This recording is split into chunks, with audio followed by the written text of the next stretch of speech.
Bismillahirrahmanirrahim. Assalamualaikum warahmatullahi wabarakatuh. Alhamdulillah, kita bertemu lagi di channel Kelas Mengaji. Saya doakan kita semua selalu sehat, rezeki dilancarkan, dan kita semakin semangat untuk belajar mengaji ini. Baiklah, pada kali ini pembahasan kita yaitunya perbedaan hukum tajwid antara lam tafkhim dan lam tarqiq. Apa itu dan bagaimana bentuk lam tafkhim dan lam tarqiq? Pertama, kita akan melangkah dulu ke pengertiannya. Jadi pembahasan lam tafkhim dan lam tarqiq ini adalah fokus kepada lam jalalah atau lafaz jalalah, yaitunya lafaz Allah.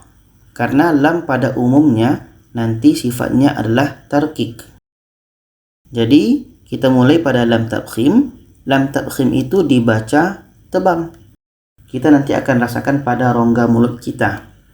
Dan cirinya adalah pada lafaz Allah itu sebelumnya ada huruf yang berbaris di depan.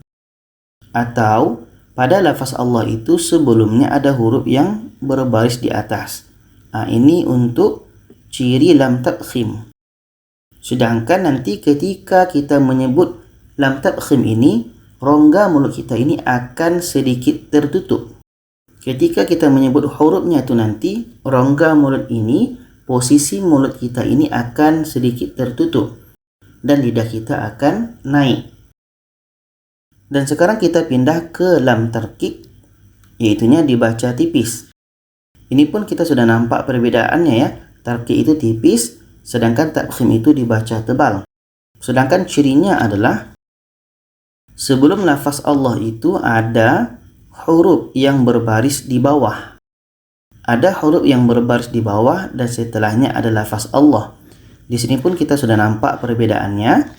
Dan ketika kita menyebut lam tarqiq ini, posisi rongga mulut kita ini akan terbuka, akan sedikit terbuka. Sedangkan lidah kita akan mendatar saja atau menurun. Untuk lebih fahamnya kita akan lihat kepada contoh. Kita mulai dengan lam tafkhim. Ini contoh yang pertama dalam surah Al-Baqarah ayat 7. Di sini ada lafaz Allah sebelumnya berbaris di atas. Jadi kalau kita baca khatamallah,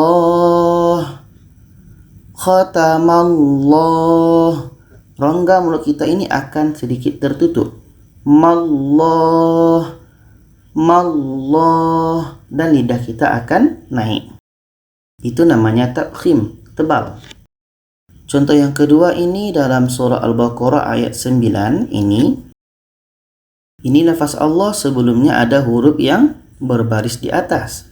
Ini pun dibaca tebal. Yukhadi'unallah, nallah, tebal. Rongga mulut kita tertutup. Nallah, kita rasakan. Nallah, rongga mulut kita tertutup. Contoh yang ketiga ini dalam surah Al-Baqarah ayat 64 ini. Ini lafaz Allah sebelumnya berbaris di depan. Dan ini pun dibaca dengan lam tafkhim tebal. Kita baca fadlullah, fadlullah, lullah. Oke, dibaca tebal. Contoh yang keempat ini dalam surah Al-Baqarah ayat 88 ini. Ada lafaz Allah sebelumnya berbaris di depan. Ini pun dibaca tebal. Bal la'anahumullah, humullah.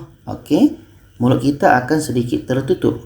Dan di situ akan menghasilkan bunyi yang tebal. Sekarang kita lihat contoh untuk lam tarqiq ini dalam surah Al-Fatihah ayat 1 ini. Ada lafaz Allah sebelumnya berbaris di bawah. ini dibaca tipis. Kita baca Bismillahirrahmanirrahim. Bismillah. Millah. Rongga mulut kita akan terbuka, akan sedikit terbuka. Oke, itu namanya lam tarqiq. Dibaca dengan tipis.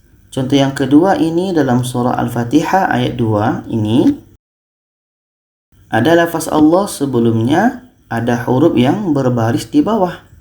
Oke, kalau kita baca Alhamdulillah. Alhamdulillah. Rongga mulut kita akan terbuka dan dibaca tipis. Lillah. Contoh yang ketiga ini dalam surah Al-Baqarah ayat 8 ini. Ini lafaz Allah, sebelumnya ada huruf yang berbaris di bawah. Jadi ini pun dibaca dengan tarqiq atau tipis. Kita baca Amanna billah. Billah. Oke, bunyinya tipis. Rongga mulut kita akan sedikit terbuka. Contoh yang terakhir ini dalam surah Al-Baqarah ayat 22 ini. Ini lafaz Allah, sebelumnya ada huruf yang berbaris di bawah. Ini pun dibaca tarqiq atau tipis. Fala taj'alu lillah. Lillah. Lillah. Jadi kesimpulannya adalah lam tafkhim itu dibaca tebal, lam tarqiq dibaca tipis. Dan untuk baris, sebelum lafaz Allah itu ada huruf yang berbaris di atas atau berbaris depan. Sedangkan untuk lam tarqiq, sebelum lafaz Allah itu ada huruf yang berbaris di bawah. Jadi itu saja, semoga kita bisa pahami. Kalau ada pertanyaan, saran boleh komen di bawah. Silakan share kepada lainnya. Terima kasih. Wassalamualaikum warahmatullahi wabarakatuh.